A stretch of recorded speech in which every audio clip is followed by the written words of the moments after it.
Shalom, shalom, Shavua Tov a todos. Estamos entrando na Parashá Noah, uma Parashá tão forte, tão profunda como a própria Parashá Bereshit.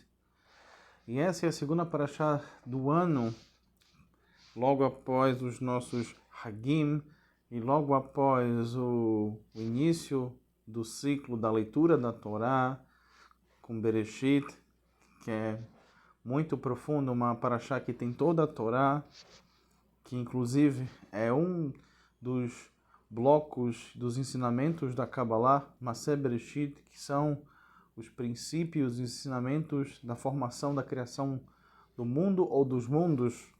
Nós estamos então adentrando na Parashá Noah.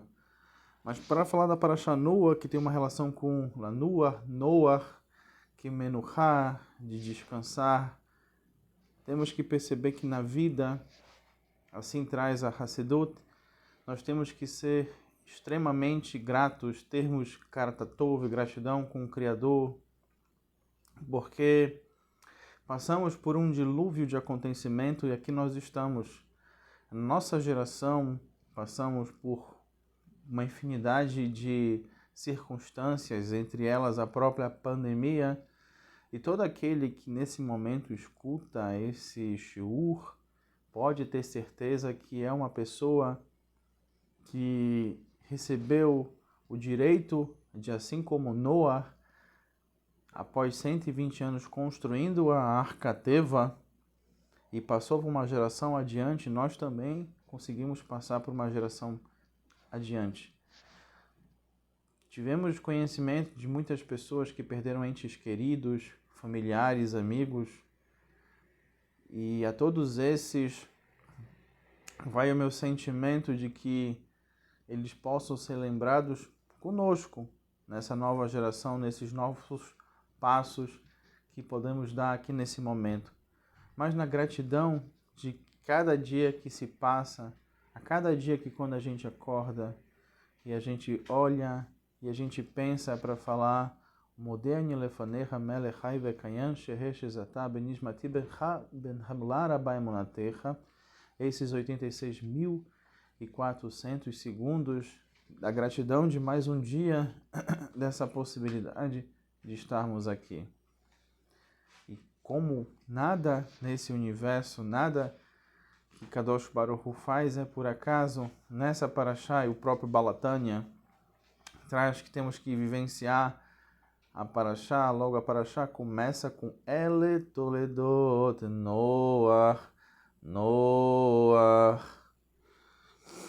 Ish Hatzadik Tamim Haya Bedrotav et Haelokin Itchala Noah.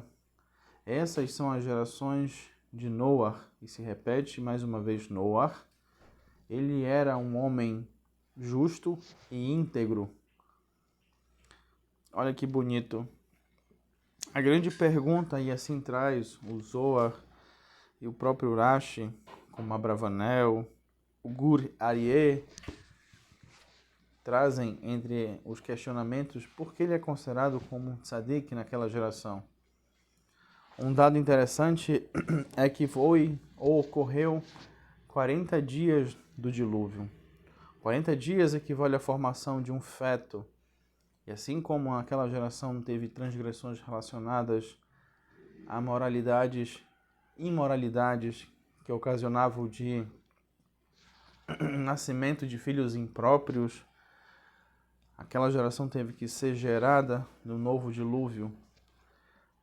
Nós temos o conceito, inclusive alahá para as mulheres e para os homens, o mihag da mikveh, das águas da mikveh, que elas podem ser feitas através de um elemento natural, como está ligados a um mar, um rio, desde que ele esteja em movimento, cachoeira, ou das águas que vêm com a força de baixo para cima, que são as águas naturais, as águas minerais. Um exemplo claro aqui no Brasil é, por exemplo, as águas de Caxambu. Quem já passou para aquela região de Minas Gerais pode constatar as águas que têm um gosto gasoso e vem direto das águas. Então, Noa tem uma diferença entre Avraham Avinu, que era Eloque Avraham, Eloque Isaac, Eloque Yaakov. Qual a diferença? Por que a gente não fala Eloque Noa, por exemplo? E qual a diferença deles para Noa? E qual a diferença de Noa, por exemplo, para Moshe Rabbeinu? Moshe Rabbeinu, quando parte do povo teve aquele problema do retaego, do bezerro de ouro, que não foi todo o povo, mas uma pequena parte, ele chorou e pediu para o Boreolã perdoar o povo. No finalzinho dessa paraxá, a partir da 7ª aliá, a gente vai ver sobre a Torre de Babel. Uma torre onde as pessoas tentavam chegar até Deus, construir uma torre muito alta. E uma única coisa positiva eles tinham, eles estavam unidos. E a união é uma coisa muito importante para Kadosh Baruch Hu. Por isso que ele analisou muito essa situação, mesmo eles estando errados, assim também foi em relação à conspiração de Korah, que vamos ver no decorrer das Parashiot. Mas Avraham Avinu, ele pediu para Boreolã, se tem 10 justos, se tem quantos justos, para não destruir a cidade. Moshe Rabbeinu chorou por Amisrael ter feito a transgressão. E Noa soube que ia ser salvo com a sua família na Teva, e assim ficou. Não tentou persuadir a sua geração de tentar também entrar na arca, porque ele sabia que a família dele ia entrar na arca. E ele não tinha a preocupação, como teve de Avraham Avinu, de levar o monoteísmo para os 4 cantos do orbe, através de uma tenda aberta para os 4 lados, ensinando para a gente, como tem logo no início de Shaharit, a gente ler um passuque que é a Mishnah de P.A. Elo Devarim. Então essas são as coisas, né, que trazem o Olam Rabá. Entre elas a Arnasat Urim, saber receber as pessoas, isso é muito importante. E Avraham Avinu só pediu uma única coisa, que todas elas agradecessem, o alimento, porque realmente, assim como o alimento tem vida, tudo tem vida. Inclusive o que está no alimento tem vida, e a gente tem que agradecer, assim consta a nossa Lahat, no nosso código, no Shulchan Aruch, que a gente recebe, a gente tem que agradecer ao Boreolã, que ele sim, ele é dono de tudo. Então Noa vivenciou algo muito bonito, que foi um princípio do próprio aspecto da Geulah, da redenção, porque na Teva, imagine, animais mais variados, répteis, mamíferos, e todos conviviam de forma pacífica dentro da Teva. Isso é um princípio da própria Geulah e do próprio Kibbutz Kailuyot, dessa reunião dos dispersos, assim traz o Rebbe de Lubavitch, em alguns dos Mamarim, inclusive traz uma coletânea chamada Igrot Kodesh, que são as cartas que o Rebbe escreve, muitas delas se referem ao porquê que a nossa geração ainda está dispersa e a gente tem que reencontrar algumas Neshamot que estão dispersas e trazer de volta para Am Israel. E até as que estão próximas, tomar consciência que elas estão próximas. E fortalecer a Yardut e a Yiddishkeit, daquilo que é parte da nossa essência, que é a Kashrut, que é guardar o Shabbat, Taharah HaMishpachah. E isso faz com que a gente possa ter o zehut de passar por mais um dilúvio, mais epidemia para uma geração futura.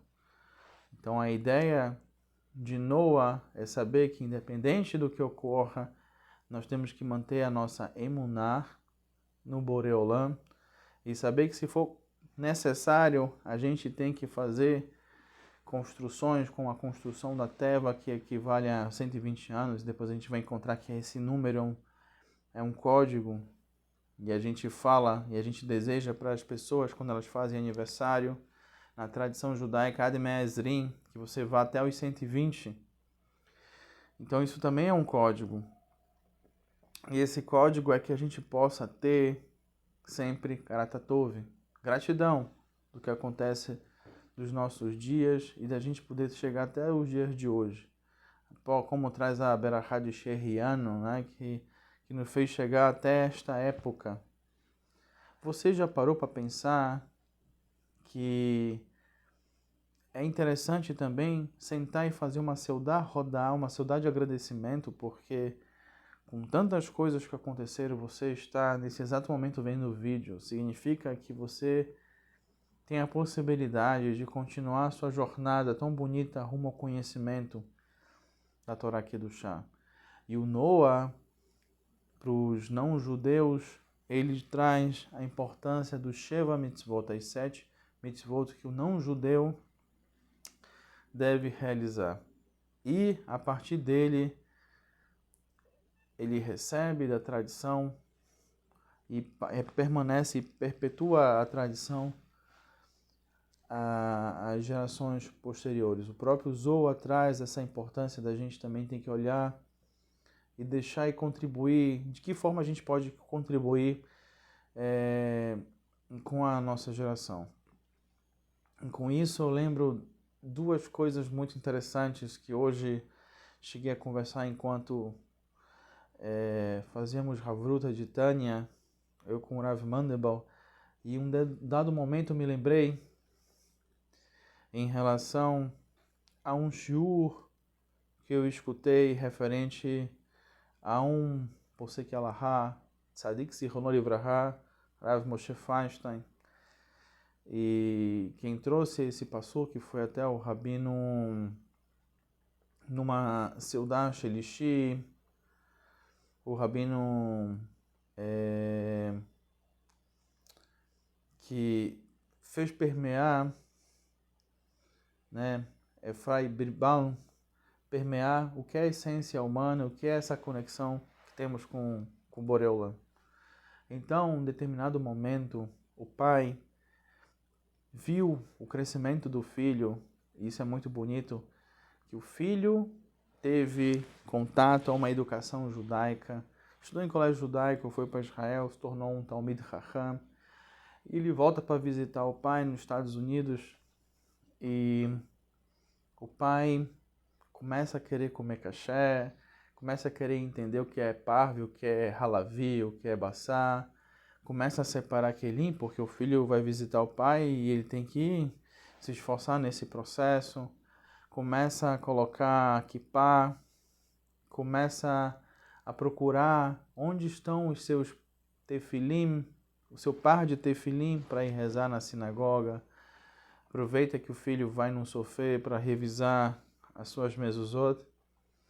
E em um dado momento ele vê o filho estudando Guemará.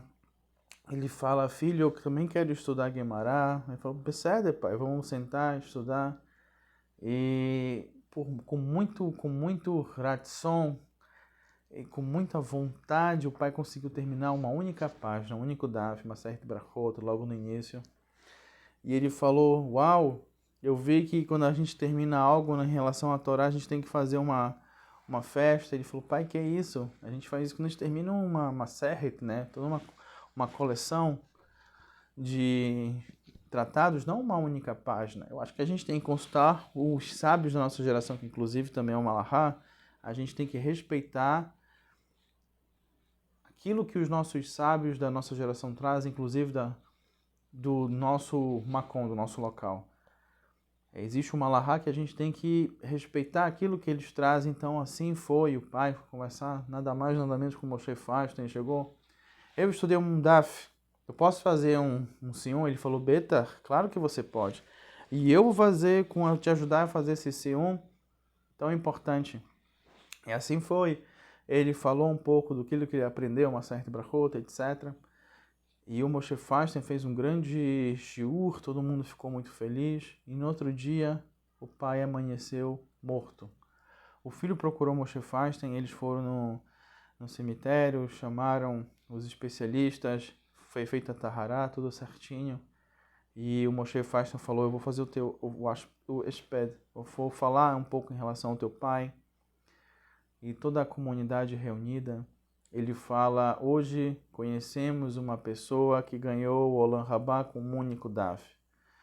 Porque o que importa, assim traz o Ramchal, Mezilat Yesharim, também Derech Hashem, aquele momento da Teshuvah onde você está. Então, com toda a força dele, talvez ele não sabia que estava chegando o momento dele, mas ele se concentrou em fazer a vontade do Criador. E naquele momento, ele retornou, ele devolveu sua alma para o Criador, tendo finalizado uma página do Talmud, o que mereceu abrir todos os portões celestiais. E que com isso a gente possa ser forte, como traz o próprio Yehoshua Binun, ser forte e corajoso, daí a expressão Hazak Vemaz, para continuar caminhando, passando por dilúvios e sempre com muita gratidão. E lembrar aí que se a gente acorda e vem aquela voz e fala mais 5 minutos de sono, você fala para aquela voz que é Yetzer Hará, se você já está acordada, então deixa eu também me levantar. Se levanta, assim como traz o primeiro passuque na sessão de Or HaChaim, onde traz o Shulchan Aruch, que a gente tem que se levantar como leão, com toda a força, ir para cima, para o dia a dia, praticar mitzvot, com muita felicidade e alegria, só coisas boas e Shavuot Tov.